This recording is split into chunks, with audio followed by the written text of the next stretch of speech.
Bien.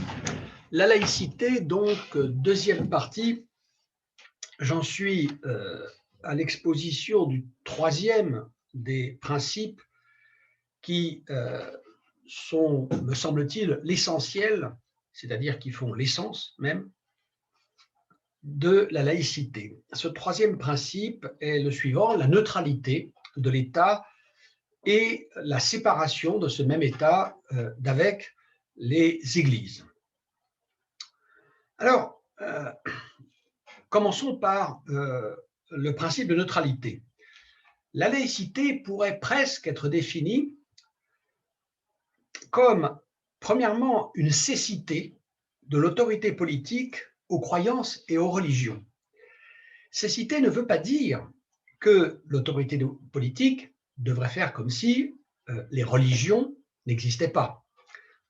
Il y a dans l'État, en France en particulier, République laïque, des responsables qui sont expressément, je dirais, désignés pour avoir affaire à ces questions. Par exemple, le ministre de l'Intérieur et le ministre de l'Intérieur et des cultes.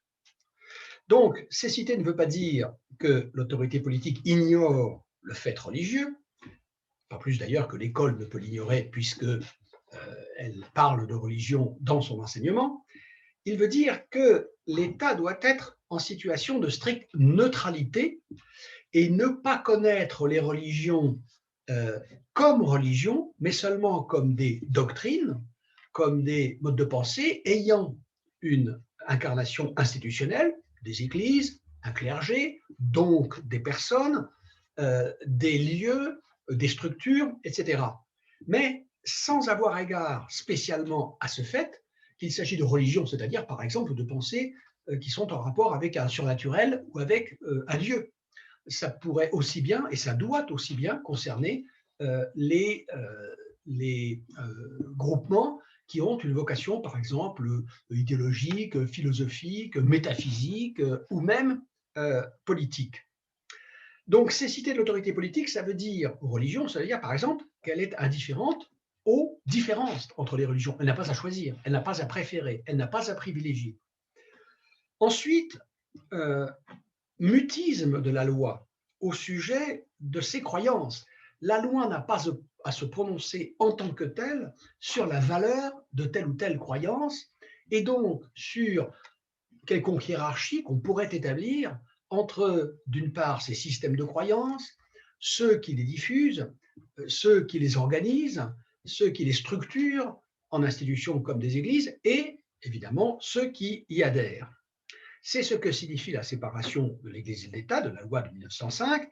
Je rappelle l'essentiel, je cite: « La République ne reconnaît, ne salarie et ne subventionne aucun culte. » La République ne reconnaît, ne salarie et ne subventionne aucun culte. Ce qui, bien sûr, aux frontières, va poser un certain nombre de problèmes pratiques, un certain nombre de problèmes d'application. Je passe sur ces questions, d'une part parce que je ne me sens absolument pas, en tant que philosophe, plus compétent pour répondre à telle ou telle question précise sur la manière dont doivent être, par exemple, financés les lieux de culte, sur la façon dont, ou ne doivent pas du tout l'être d'ailleurs, sur la façon dont l'État doit considérer tel ou tel problème relatif à l'organisation des institutions religieuses dans tel ou tel domaine. Comme philosophe, je n'ai pas de compétences particulières et je ne suis pas plus habilité à me prononcer sur ces questions. Alors, il y a quand même des choses sur lesquelles on peut, à mon avis, prendre un parti indépendant de toute, je dirais, spécialité de nature sociologique, compétences d'historien. C'est par exemple le statut, à mon avis, absolument inexplicable, en tout cas explicable, il l'est bien sûr historiquement, mais absolument injustifiable au seul regard de l'histoire, qu'est par exemple le statut de l'Alsace-Moselle, des deux départements Haut-Rhin, Bas-Rhin et Moselle, qui sont encore sous régime concordataire et échappent donc à la loi républicaine. Je ne vois pas de moyen, en termes de logique républicaine, de justifier véritablement cela, même si je connais les arguments historiques, toujours historiques, de ceux qui défendent la pérennité de ce statut. Et je rappelle que lorsque je parle de cécité de l'autorité politique aux croyances et aux religions, de mutisme de la loi au sujet de ses croyances. Je rappelle que la laïcité n'est pas moins violée lorsque l'État se réclame, par exemple, d'une idéologie pour imposer un athéisme officiel dans l'enseignement, par exemple, ou par l'interdiction de tel ou tel culte, voire de tous les cultes religieux. Qu'est-ce que l'État a à faire, en l'occurrence? Il a à veiller à ce que les pratiques religieuses demeurent dans le cadre de la loi. Et il n'est concerné par ces pratiques religieuses qu'en tant qu'elles sont susceptibles éventuellement de heurter les principes mis en place dans la loi, dont l'établissement est l'affaire de la souveraineté populaire et dont l'application est l'affaire de l'exécutif et du pouvoir judiciaire. Il y a là-dessus un texte qu'à mon avis, il faut absolument lire. C'est très facile d'accès parce que c'est publié en format de poche chez Garnier-Flammarion. C'est la lettre sur la tolérance de John Locke. Locke, L-O-C-K-E. Lettre sur la tolérance. Eh bien, ce qui fait la particularité de cette lettre dite sur la tolérance de Locke, c'est que, en vérité, elle ne parle pas vraiment de la tolérance, qui est une vertu morale, à laquelle je pourrais consacrer éventuellement un autre exposé, mais elle parle en fait de la laïcité, c'est-à-dire de la conduite que doit tenir l'État à l'endroit des croyances, et notamment des croyances religieuses. Et Locke insiste beaucoup sur ce point, que l'État n'a à connaître d'un comportement dicté par des croyances religieuses que dans la mesure où ce comportement est susceptible d'être jugé, d'être évalué au regard de la loi civile. C'est-à-dire que si, par exemple, explique Locke, l'État décide d'interdire à tel groupe religieux de pratiquer, je ne sais pas, par exemple, tel sacrifice animal, a fortiori bien sûr humain, ce n'est pas du tout, en tant que ce sacrifice, en tant que ce rite religieux est caractéristique de telle ou telle croyance, de telle ou telle religion, de telle ou telle secte religieuse, c'est en tant que ce sacrifice est attentatoire au principe de la République, à la loi républicaine. Si par exemple il existe une loi qui interdit de traiter d'une certaine façon les animaux, toute religion qui les traite d'une manière attentatoire à ces dispositions légales sera bien sûr réprimée, mais elle sera réprimée non pas en tant que ces pratiques rituelles expriment telle ou telle conviction religieuse, mais en tant que l'État interdit tout simplement de faire ceci ou cela. Car, je le répète, les lois de la laïcité, les principes de la laïcité n'impliquent rien d'autre de la part de ceux qui y sont soumis que de s'y conformer pratiquement. Et cela n'impose rien quant à la conviction que peut avoir un individu que les croyances auxquelles il adhère rendraient obligatoire d'adopter tel ou tel comportement vis-à-vis des animaux, c'est-à-dire par exemple de les sacrifier. Dans ce cas, si sa conviction est que sa croyance lui impose cela, à moins qu'il ne prenne le risque de se mettre dans l'illégalité, de le faire clandestinement, auquel cas, évidemment, l'État déploiera les moyens qui sont en sa possession pour l'empêcher, eh bien, il faut qu'il aille pratiquer sa religion ailleurs que sur le sol de cet État, que dans le territoire de cet État où sont en vigueur ces lois. C'est pourquoi il me semble, mais là, alors je m'avance avec prudence parce que j'entre dans des questions pratiques, des questions d'application, des questions qui relèvent de la manière d'organiser la loi et de la faire appliquer. Il me semble qu'il n'y a aucune légitimité au nom des principes de la laïcité à interdire que les croyances religieuses se manifestent dans l'espace public. Aucune. Je ne vois pas, j'ai entendu par exemple de la part de certains responsables, ici ou là, des responsables politiques par exemple, dire que la laïcité, j'ai entendu dire que la laïcité exigerait qu'on interdise que les gens prient dans la rue ou que les gens, par exemple, défilent en procession religieuse dans la rue. Mais à partir du moment où une manifestation est autorisée sur des motifs syndicaux ou politiques, qui sont des motifs idéologiques, je ne vois pas pourquoi on l'interdirait sur des motifs religieux.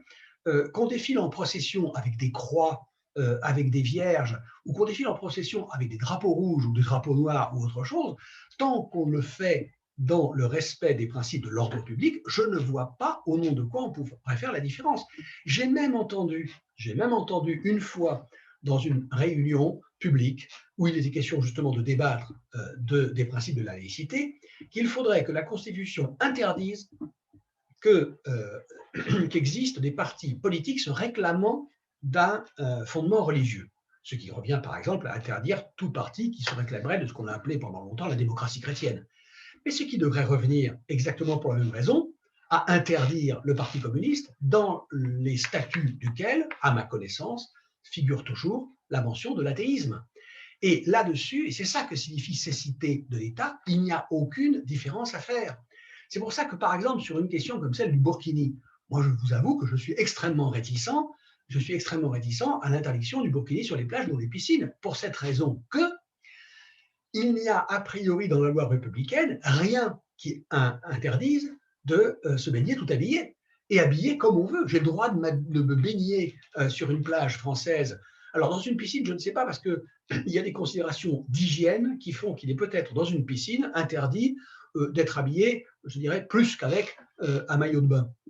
C'est probable même. Bon, je dis dans ce cas-là, très bien, le burkini devient attentatoire à cette disposition. Et en tant que tel, en tant qu'il est attentatoire à une disposition qui est prévue par la loi pour des raisons d'hygiène, il n'a pas à être en effet toléré.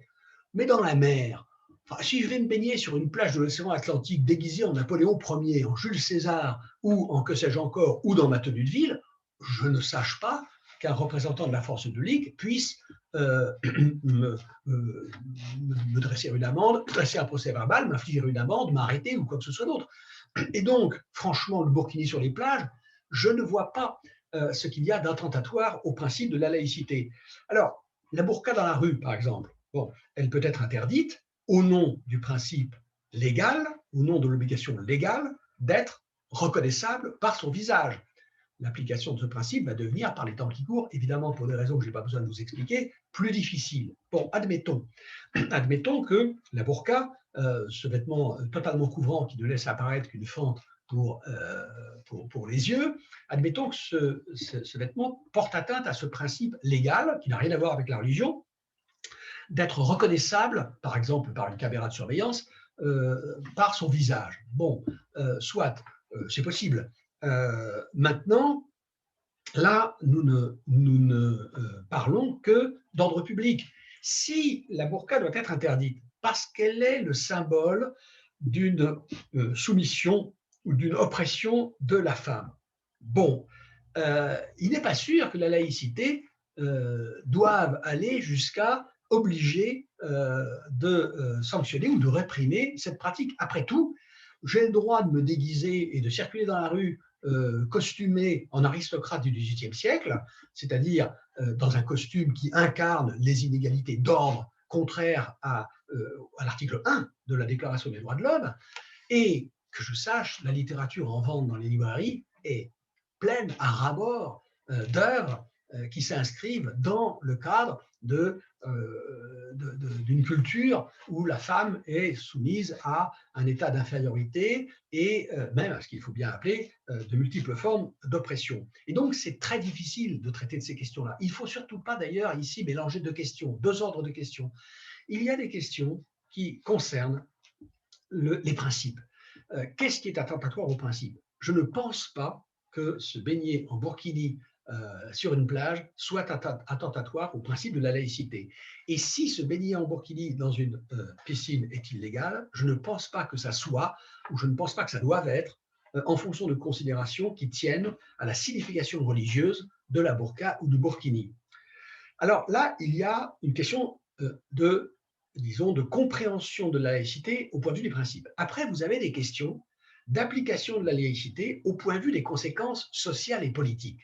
C'est-à-dire qu'il n'est pas sûr, en effet, qu'un responsable politique, par exemple municipal, un maire, ait intérêt enfin plutôt, il n'est pas sûr que la laïcité elle-même ait intérêt à ce qu'un maire, en toutes circonstances, en prescrive l'application la plus stricte. Si la présence de femmes en burkini sur une plage de sa commune crée des troubles à l'ordre public, et il semble que ça ait pu être le cas dans certaines situations, alors il peut, ce maire, en effet, prendre des dispositions qui sont réglées par cet impératif d'ordre public. De la même façon qu'on peut toujours réfléchir aux conséquences politiques à court, moyen et long terme de telle ou telle manière d'appliquer des principes républicains, et pas seulement en termes de principes de laïcité. De la même façon, par exemple, que ce n'est pas simplement en fonction de principes aux fondateurs de la loi qu'on va, par exemple, décider de la manière de conduire, quant à l'application, une politique de lutte contre les stupéfiants.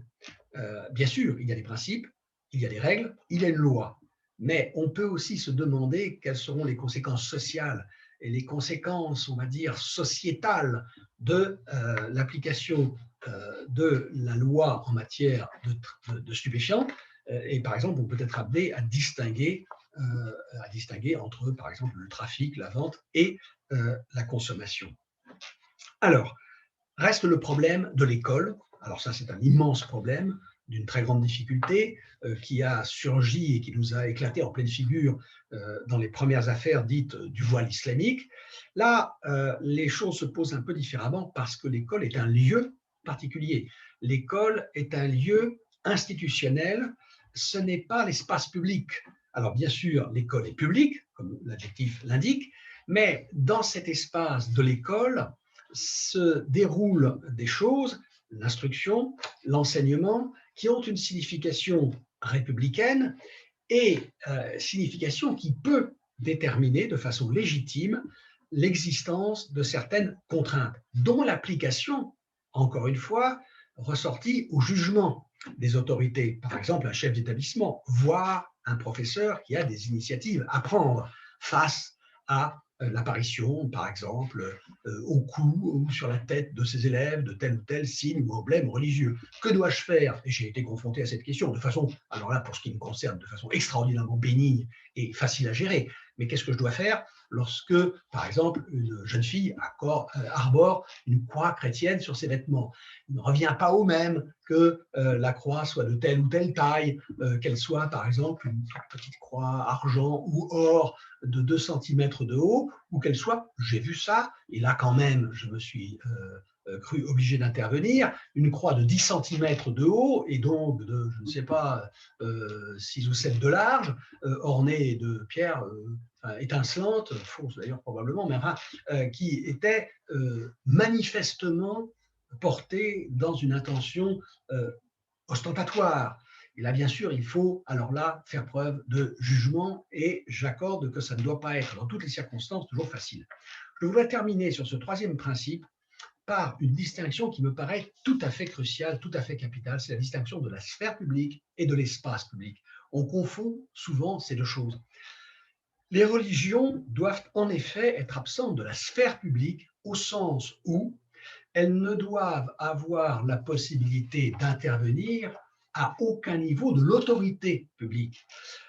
Elles ne doivent recevoir aucune parcelle de pouvoir des institutions ou des personnes qui ont en charge le pouvoir dont les investit l'autorité républicaine. Je suis investi de l'autorité républicaine en tant que policier, en tant que gendarme, en tant que juge, en tant que professeur. Eh bien, cette autorité doit être parfaitement libre vis-à-vis de toute influence, vis-à-vis de toute pression idéologique, religieuse bien sûr, mais j'y insiste pas seulement. Et cela a une signification tout à fait différente de la présence de celle qu'à la présence ou l'absence de, disons, de manifestations religieuses dans l'espace public.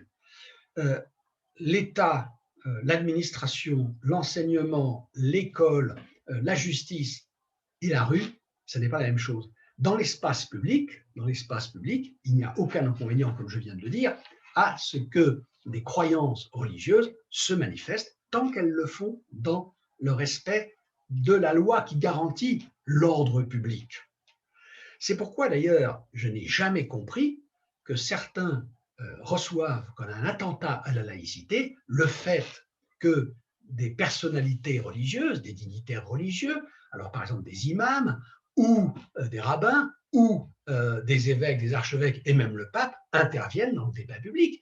Il n'y a rien d'attentatoire à la laïcité au fait que la conférence des évêques de France prenne position sur tel ou tel sujet économique, social, sociétal, comme on dit maintenant, ou politique. je ne vois absolument pas ce qu'il y a à redire à ce fait, puisque les institutions religieuses, les instances religieuses, les organisations religieuses, les églises et les personnalités religieuses interviennent alors dans le débat exactement au même titre que n'importe quel porteur de n'importe quelle idéologie à caractère, par exemple, philosophique ou autre. Et donc, il n'y a rien d'attentatoire au principe de la laïcité à ce que un discours religieux soit tenu dans l'espace public. Voici donc en résumé la définition, je la ferai figurer aussi dans mon blog à l'endroit où je la prononce maintenant de mon plan. Voici la définition que je donnerai de la laïcité. La laïcité est le principe juridique d'organisation de la société qui garantit l'autonomie de l'autorité politique et la liberté de conscience des citoyens par l'affranchissement de l'ensemble de la sphère publique de toute emprise exercée par un système de croyance, religion ou idéologie. Je vais répéter cette définition. La laïcité est le principe d'organisation de la société qui garantit l'autonomie, principe juridique, d'organisation de la société qui garantit l'autonomie de l'autorité politique et la liberté de conscience des citoyens par l'affranchissement de l'ensemble de la sphère publique de toute emprise exercée par un système de croyance, religion ou idéologie. Je vais maintenant, ce sera le deuxième moment, développer quelques considérations très brèves relatives à l'histoire. J'intitule ce grand 2 sources au pluriel de la laïcité. Alors, la première source, 2.1, la première source, c'est un immense mouvement, alors qu'on appelle quelquefois de laïcisation, mais que je préfère appeler de sécularisation des sociétés. Un immense mouvement de sécularisation des sociétés, un mouvement qui ne s'est pas accompli partout, pas partout de la même façon, pas partout à la même vitesse, un mouvement qui peut d'ailleurs tout à fait connaître des reculs, des régressions, mais un mouvement qui paraît à l'échelle de l'histoire universelle, vue du point où nous nous trouvons aujourd'hui, qui paraît tout de même assez massif et assez irrésistible. Mais bien sûr, l'avenir peut toujours nous réserver toutes sortes de surprises. Alors, ce mouvement de sécularisation, évidemment, il serait très intéressant, et cela a été fait du reste, d'examiner l'histoire, et les historiens en particulier s'y sont largement consacrés. Je vais d'ailleurs un peu plus loin en dire quelques mots.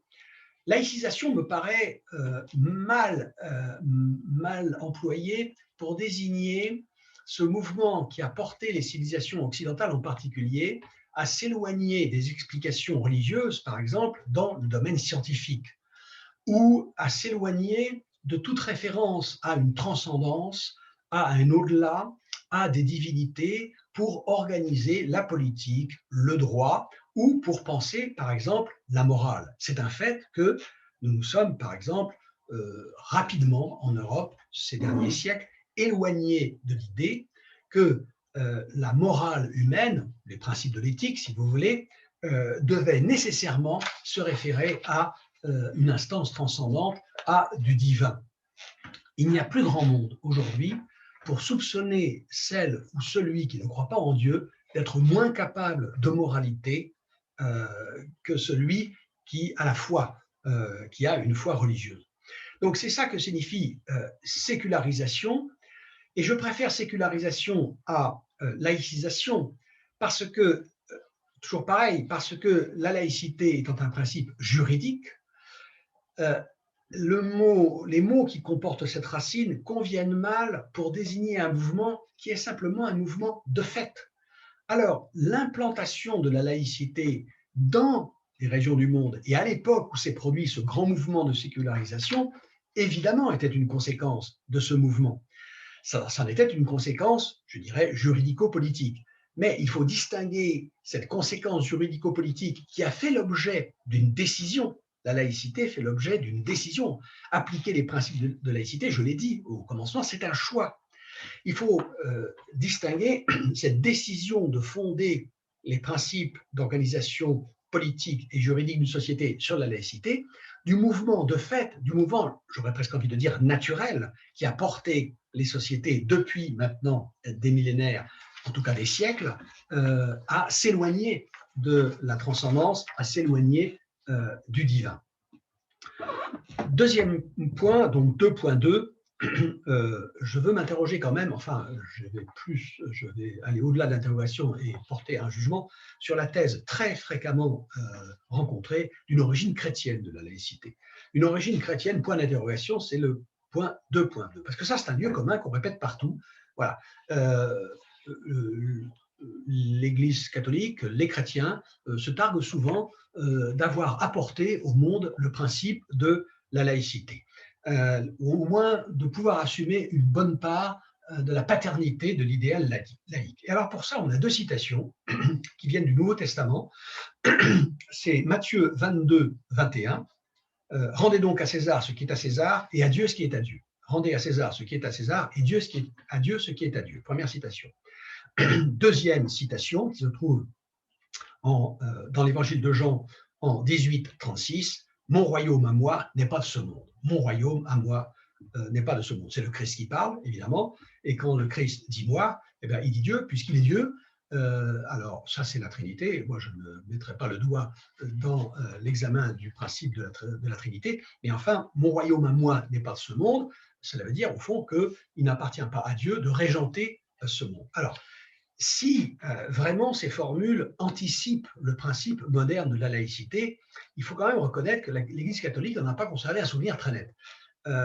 D'abord parce que, comme je l'ai dit, elle s'est battue à partir du moment où ces principes ont véritablement émergé dans le débat public, elle s'est battue bec et ongle contre tout cela, y compris d'ailleurs contre les droits de l'homme, contre lesquels les papes successifs, à partir de la Révolution française, ont mené une guerre implacable.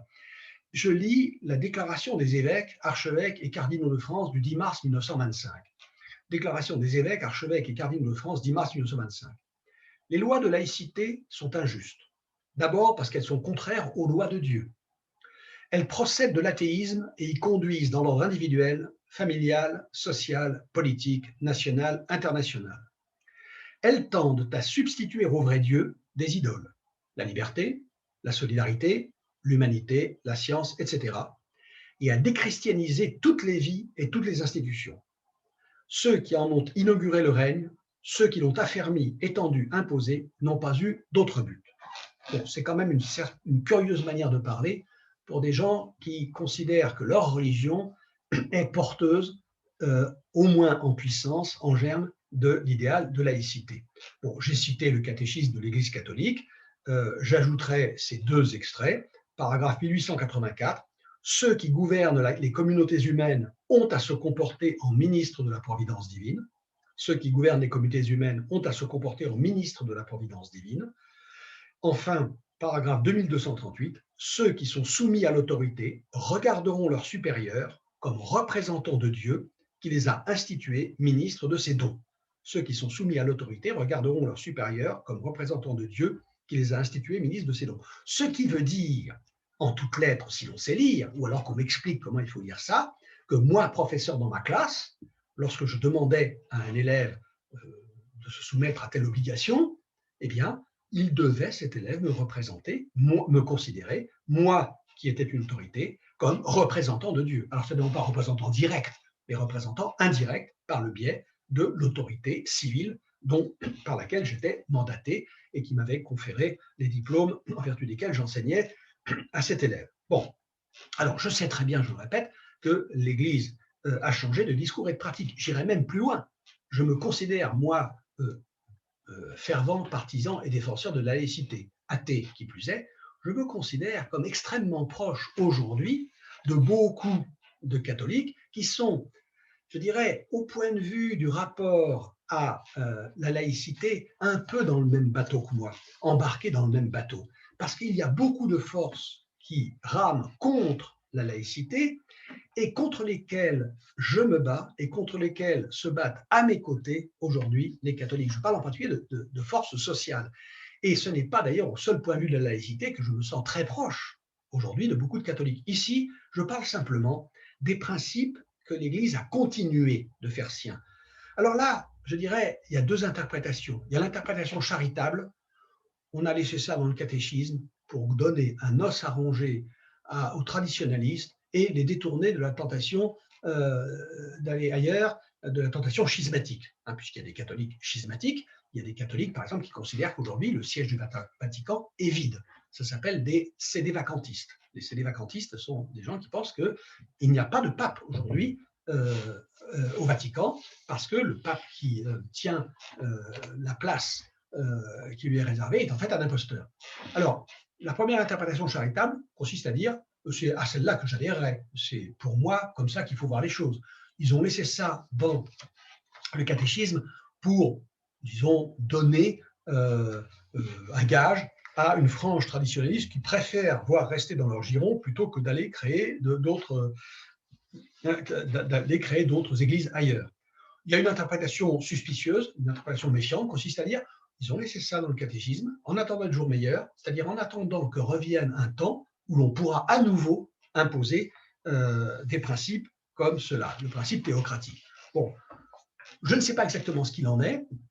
Tout ce que je constate, c'est que expressément, explicitement, une église chrétienne qui se prétend dépositaire d'une part de la paternité du principe de laïcité, inscrit noir sur blanc le contraire dans le texte qui définit ce qu'il est demandé de croire, je répète, le catéchisme. Alors ce qui est vrai, et ça, un historien comme Marcel Gauchet l'a bien montré dans un livre qui s'appelle « Le désenchantement du monde », un gros livre, c'est un livre de référence, un livre très intéressant, un livre très riche historiquement et aussi du point de vue, je dirais, des idées, philosophiquement, épouvantablement mal écrit.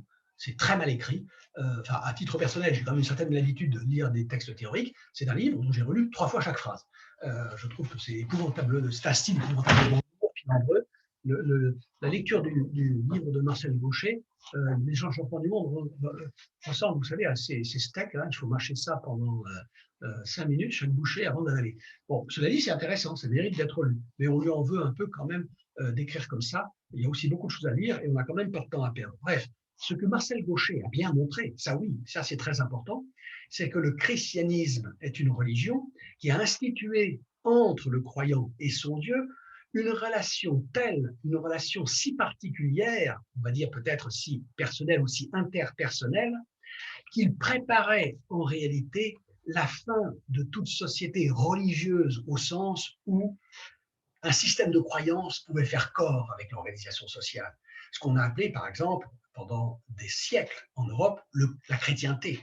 Dans la chrétienté, la question de savoir ce que devait être l'art, ce que devait être la politique, ce que devait être la morale, ne se posait pas, parce que toutes ces questions avaient trouvé immédiatement leur réponse avant même que de pouvoir émerger dans un système idéologique, social, politique, religieux qui y répondait d'emblée.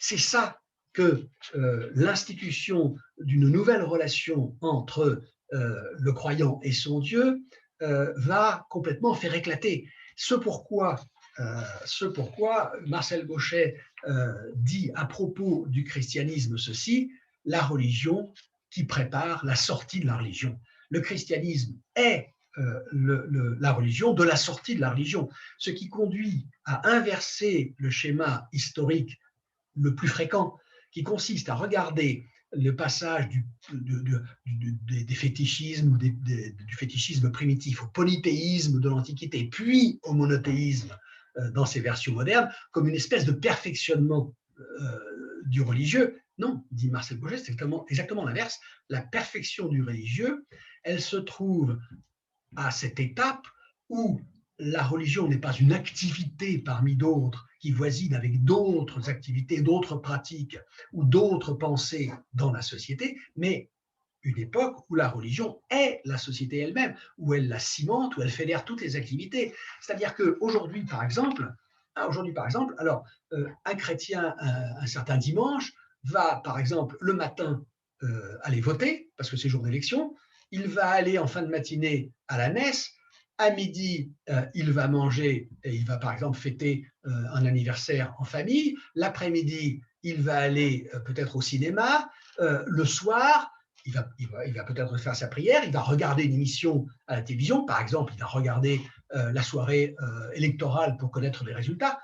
Il est chrétien, il est père de famille, par exemple, il est électeur, il est également spectateur quand il va au cinéma, et ce sont des activités qui cohabitent au sein d'une société qui réserve la possibilité d'accorder tel ou tel privilège à l'une ou l'autre de ces activités. On peut faire de la politique, on peut se spécialiser à titre personnel, par exemple, dans la fréquentation des salles obscures, on peut entrer dans une vocation religieuse, on peut adopter tel ou tel mode de loisir. Tout cela est, je dirais, séparable. Tandis que il y a des sociétés où la manière de manger, la manière de vivre en famille, la manière de faire l'amour, tout ça est compris dans un univers, tout ça baigne dans un univers qui en définit le sens et qui est de nature religieuse. Alors ça, c'est tout à fait vrai. Et c'est pourquoi, en effet, il y a un rapport, ça certainement, entre le christianisme et la laïcité. Il est là. Il n'est certainement pas dans quelques paroles du Christ qui n'ont absolument aucune signification. Parce qu'il ne faut quand même pas oublier que dans l'évangile de Jean, juste après avoir dit à Pilate, mon royaume à moi n'est pas de ce monde, Jésus déclare ceci, tu n'aurais aucun pouvoir contre moi s'il ne t'avait été donné d'en haut. Et ça, ce n'est pas du tout, évidemment, le principe de la laïcité. Dans les sources de la laïcité, il faut évidemment mentionner la pensée des Lumières. Bon, là, je n'insisterai pas, il y aurait évidemment beaucoup à dire. La pensée des Lumières, et je ferai une place particulière à un auteur qu'il faut bien figurer dans le courant des Lumières, même s'il appartient au XVIIe et non pas au XVIIIe siècle, c'est Spinoza.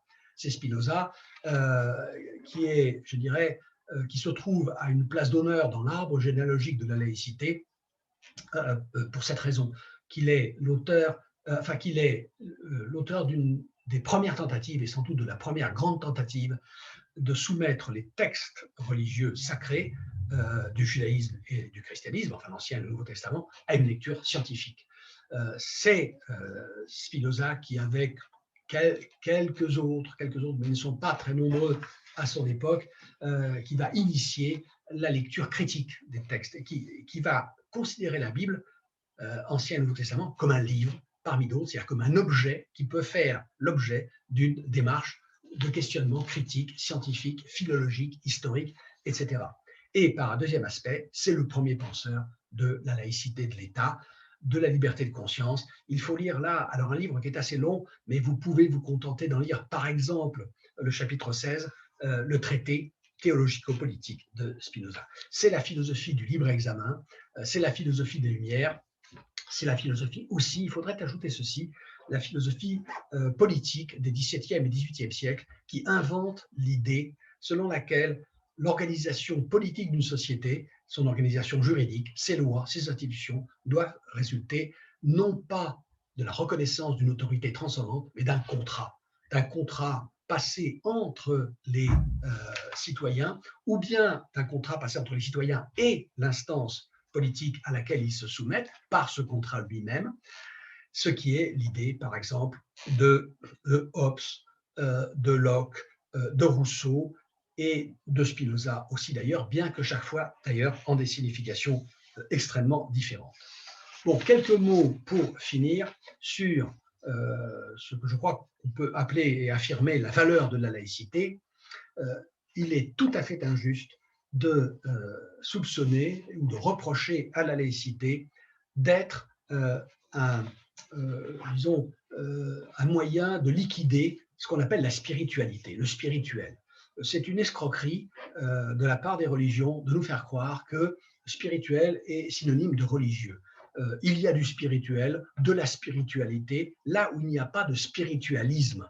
Il y a aussi du spirituel, et il y a autant de spirituel, par exemple, je ne sais pas, moi, chez Diderot, qui était un penseur athée, qu'il y en avait chez Rousseau, qui était un penseur croyant, ou qu'il y en a même chez les pères de l'Église.